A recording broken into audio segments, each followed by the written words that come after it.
নবীকে প্রশ্ন করা হলো, ইয়া রাসূলুল্লাহ ক্বালাত তাআম। নবীজি এবার দেখা গেল বাড়িতে দরজায় এসে কেউ খাবার চাইলো। এই রকমের একজন গরিব মানুষ, অভাবী মানুষ, ক্ষুধার্ত মানুষকে সে খানা চাইল, তাহলে ওই টাইমে কি করা হবে? আল্লাহ রাসূল বলছেন, ক্বালা যাকা আফজালু আমওয়ালিনা। আল্লাহর বান্দে শুনে নাও, ওই খাবারটা হলো তোমার স্বামীর মালের মধ্যে, তোমার স্বামীর কষ্টের রুজির মধ্যে একটা রুজি, একটা হলো মাল। যদি কাউকে খানা দিতে হয়, আগে তোমার স্বামীর কাছে তুমি বলো, তোমার স্বামীর কাছে ইজাজত নাও, তোমার স্বামীকে আগে ফোন লাগিয়ে বলো, তোমার স্বামীকে বলে তারপরে তুমি খাবার দাও। এখানে ইঙ্গিত করলেন নবীজি কেমন করে, হে নারীরা, এটা হলো তোমার স্বামীর হক তোমাদের উপরে। স্বামীর বিনা ইজাজতে বাড়ি থেকে একটা সরিষার দানা পরিমাণ কাউকে দেবে না। যে স্বামীর ঘর পাটখড়ির দেওয়া আছে, বিবিটা যদি এই রকমের আল্লাহ ওয়ালি পান, 1 থেকে 2 বছরের মধ্যে পাটখড়ির ঘরটাকে আল্লাহ ইটের ঘর বানিয়ে দেবে। খালি মিলিয়ে নেবেন। আমরা বলি, আপনারা যে কি বলেন জানি না, মাছ জালে ধরে যে মাছ রাখি গো, কি বলেন, কি বলেন? মাছ মারেন না দেশে? ঝোলা নাকি বলেন, না কাঠোরা নাকি বলেন, খোলেই নাকি বলেন, বলেন না? যাক, আমি বুঝতে পারলাম না আপনাদের কথা। টোন, হ্যাঁ। এবার যে মাছ মারছে, বড় বড় মাছ হচ্ছে, জিন্দা জিন্দা মাছ, আর আপনাকে রাখতে দিচ্ছে, আর যেখানে রাখছেন আপনি ওইখানে জায়গাটা ফুটা করে রেখেছেন, মাছ থাকবে গো না পালিয়ে যাবে? আপনি একদম সারাদিন সকাল থেকে 8 ঘন্টা ডিউটির পরে 4 ঘন্টা আরো বেশি ডিউটি করছেন, ওভার ডিউটি, 300-র জায়গায় 500 টাকা কামাই করে নিয়ে আসছেন, আর রেখে যখনই চলে যাচ্ছেন, আর তারপরে দিনের কাজে এইদিকে আপনার স্ত্রী তাতে 100 টাকা ফেরিয়া লেখে দিয়েছে, লাভ হবে? বাড়িটা উন্নতি হবে না। এই জন্য আল্লাহ রাসূল এত বড় গবেষক ছিলেন, এই কথাগুলো বলে গেছেন, এটা হলো তোমাদের স্বামীর হক, বিনা ইজাজতে 1 টাকাও কাউকে দেবে না, খরচ করবে না। নাম্বার 2 নাম্বার হক কি? আমার মা ভালো করে শুনবেন, অনেক দেশে আমার মায়েরা নিজের বাড়িতে মোড়ল আছে। কেমন মোড়ল? স্বামী বাড়িতে আছে, স্বামী মৌজুদ আছে, স্বামীকে বলা বলি নাই, হঠাৎ করে মন চাইলো ভোর বেলায় আজানের আগে সাহারিকে নফল রোজা রেখে দিয়েছে। মা জননী একটু শুনবেন কথাটা, আপনাদের বলছি, ইবাদত বটেই, কিন্তু এই ইবাদতটা আল্লাহর কাছে এই জন্য গ্রহণযোগ্য হবে না, আপনি আপনার স্বামীর হক আদায় করতে পারেননি। কিভাবে শোনাচ্ছি দেখেন। আপনি এবার সুন্দর করে রোজা রেখে নিলেন, সকাল বেলায় স্বামী আপনারে ডাকে, হে আব্দুল্লাহর মা, আজকের দিনে একসঙ্গে সকাল বেলায় বসে নাস্তা করব, তাড়াতাড়ি করে এসো। এবার আব্দুল্লাহর মা তাড়াতাড়ি এসে বলছে, হে আব্দুল্লাহর বাবা, তুমি জানো না আমি আজকে নফল রোজা আছে। মা রে, এই মোড়লি তোমাকে কে করতে বলেছে রে মা? এই রকমের স্বামীকে না বলে আপনি কেন সাহারি খেলেন? এই মোড়লি চলবে না। সহিহ বুখারীর হাদিস, এটা হলো আপনার হক স্বামীর উপরে। নবীজি বলছেন, লা ইয়াহিল্লু লিল মারাতি, কোন মেয়ের জন্য হালাল নয় তার স্বামী বাড়িতে মজুদ আছে আর তার স্বামীকে না বলে সে যেন রোজা রেখে দিয়েছে। তাহলে কি বুঝতে পারা গেল মা? যদি নফল রোজা আপনি রাখতে চান, ভোর বেলায় সাহারি খেতে চান, আগে আপনার স্বামীর কাছে অর্ডার নেন, আপনার স্বামীর ইজাজত নেন। এটা হলো আপনার স্বামীর হক। আগে স্বামীকে বলে তারপরে আপনি সাহারি খান, নফল রোজা করুন। স্বামী যদি ইজাজত না দেয় আপনি নফল রোজা রাখতে পারবেন না। নবীজি বলছেন লা ইয়াহিল্লু লিল মারাতি আন তাসুমা ওয়া জাওজুহা শাহিদুন ইল্লা বিইজনিহি। স্বামী মওজুদ আছে আর ইজাজত না নিয়ে কোন মা যদি নফল রোজা রাখে, নবীজি বলছেন লা ইয়াহিল্লু লিল মারাতি, ওই মেয়ের জন্য ওই নফল রোজা রাখাটা কোনো দিনের জন্য হালাল হবে না। হক আদায় করেন, স্বামীকে বলেন। এই রকমের যদি একটা একটা করে কথা প্রত্যেকটাই স্বামীকে যাচাই করে করতে যান, কোনোদিন সংসারে অশান্তি আসবে না, জীবনে কোনোদিন সেই বিবিটা হাত ছেড়ে বেহাত হয়ে যাবে না। সুখের আল্লাহ পাক রব্বুল আলামিন এত ফোহারা ছুটিয়ে দেবেন, আপনারা স্বামী স্ত্রী দুইজনে যখন জীবন যাপন করবেন তো ঘরের ভিতরে মনে হবে যে দুই স্বামী স্ত্রীতে আল্লাহ পাক রব্বুল আলামিনের আরশের পার্শ্বে ওনারা দুলছে। আর যদি খালি বলতে পারেন আমি তোমার স্বামী, কবি বলছেন, কোন স্ত্রী যদি খালি বলে দেয় তুমি আমার স্বামী, আমি তোমার বধূ, তুমি আমার স্বামী, তোমারই আদেশ মতো সারা জীবন চলবো আমি। আল্লাহ রাজি হয়ে যাবেন, জীবনে কোনোদিন জন্য আপনাদের বাড়িতেও শান্তি হবে না। এই জন্যে দুটি বুখারীর হাদিস আবার আপনাদের সামনে নিয়ে আসে।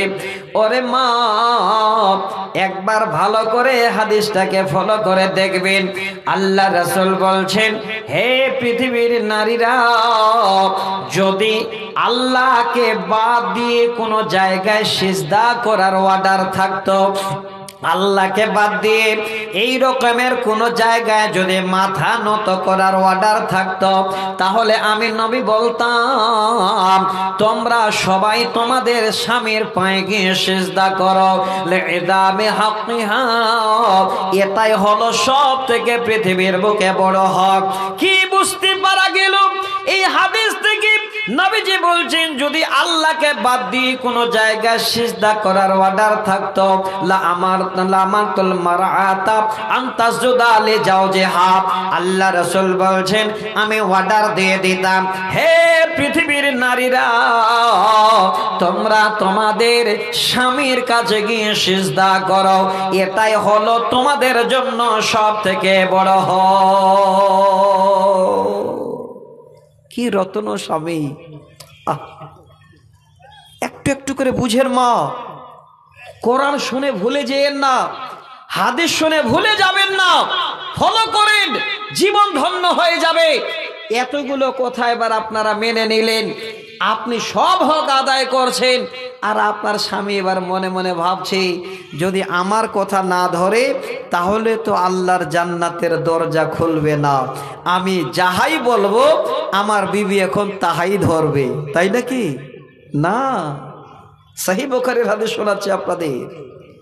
আপনি যদি ভালো মানুষ হন, আপনার বিবিকে ভালো কথা বলেন, আপনার বিবি অবশ্যই কথা ধরবে। এবার আপনি যদি বলেন বিবি রে, 2-4-5 বছর হয়ে গেল আমাদের বিয়ে হওয়া, এখন পর্যন্ত আমরা যেন বাবা ডাকটা মুখে শুনতে পেলাম না। হ্যাঁ বিবি, খবর পেয়েছি চাঁচলের পাশে নাকি গেলে পানি পোড়া দিলে সন্তান পাওয়া যায়। কিছুদিন আগে একবার উঠেনি খাজা বাবা নাকি? আল্লাহু আকবার, পাগল। এবার স্বামী আপনি বলছেন বিবিরে তৈরি হও, 3-4 বছর হয়ে গেল বিয়ে হওয়া, এখনো বাচ্চা আমাদের আল্লাহ দেয়নি। সেই ধবলিয়াতে যদি যাওয়া যায়, চাঁচলে গিয়ে যদি একবার তার কাছে সিজদা করা যায়, তাহলে নাকি বাচ্চা পাওয়া যাবে, নাউজুবিল্লাহ। এবার আপনার বিবি যদি বলে স্বামী জান, আমার জীবন যতদিন আছে শুনে নিন, আমি যদি বাচ্চা ডাকটা, মা ডাকটা জীবনে শুনতে না পাই তবুও রাজি, আমি কোনোদিন ওই মানুষের কাছে গিয়ে মাথা নত করব না। শোনেন ভালো করে, আপনার বিবি এই রকমের মুখে যদি জবাব দিয়ে দি কোনো স্বামীর, তো এক নাম্বার 100% সঠিক জবাব দিয়েছেন। নবী বলছেন লা তাআতা ফি মাসিয়াতিল্লাহি ইন্নামাত তাআতু ফিল মারুফ। সহিহ বুখারীর হাদিস। নবী বলছেন কোন স্বামী যদি বিবিকে শিরিক করার কথা বলে, যেই কাজ করলে আল্লাহ নারাজ হয়ে যায়, ওই কাজ যদি বিবি না করে কোন রকমের গুনাহ হবে না।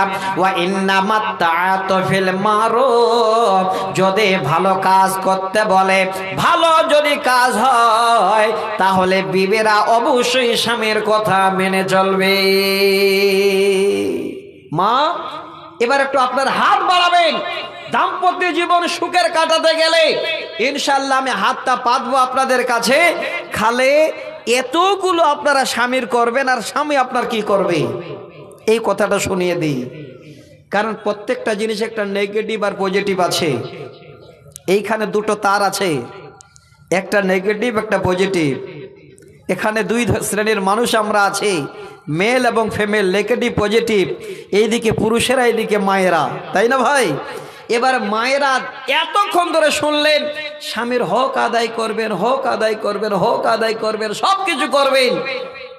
ওনারা তো পাগল পারা হয়ে গেলেন, এতগুলো আমাদের করতে হবে, আমাদের কি করবে? তাই তো আমরা তাদের কি করব?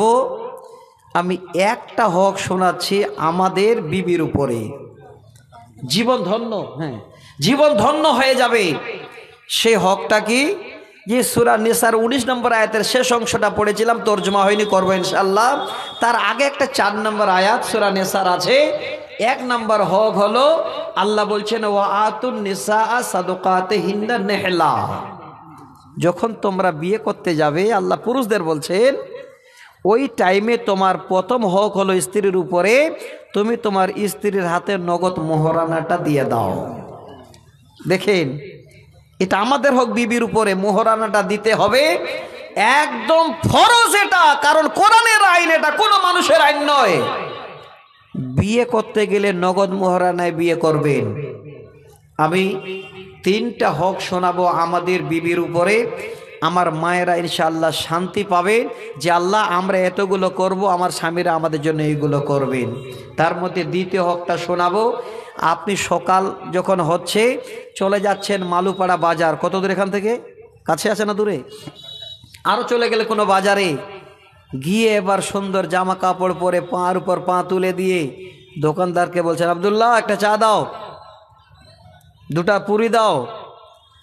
খেয়ে দিয়ে একদম বুক ফুলিয়ে বাড়িতে আসেন, আর আপনার বিবিটা বাড়িতে এসে দেখছেন পান্তা ভাত খাচ্ছে।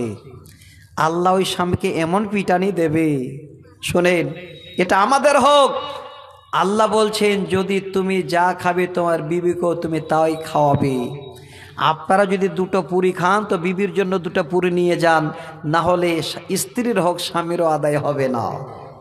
আপনি ভালো কাপড় পরবেন ঠান্ডাতে, একদম দামি কাপড়, আর স্ত্রীকে আপনি একটা কিনে দিবেন 150 টাকার সোয়েটার, চলবে না।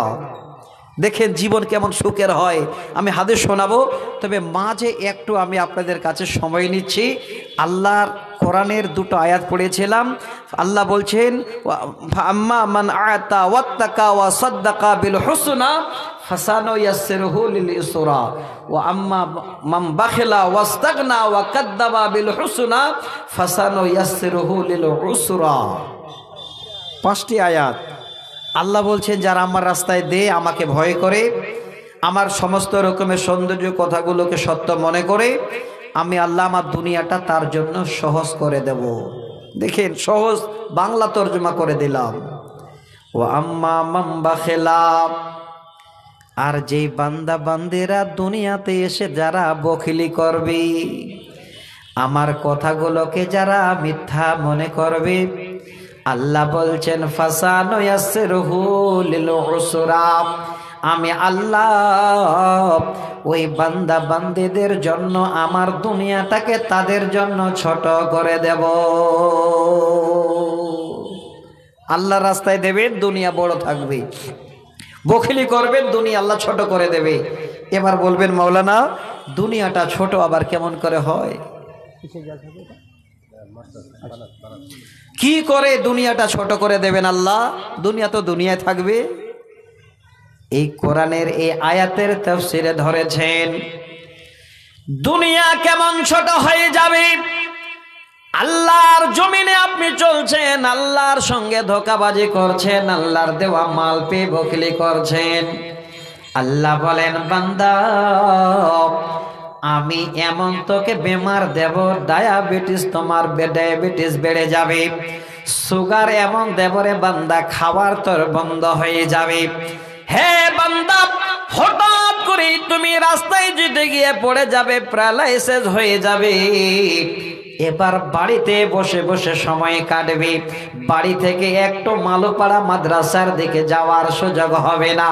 আল্লাহ বলেন বান্দা যারা তোমরা বখিলি করবে আমি আমার দুনিয়াটাকে তোমাদের জন্য ছোট করে দেব, মানে এমন বেমার দেব তুই বাড়িতে বসে বসে মরবি।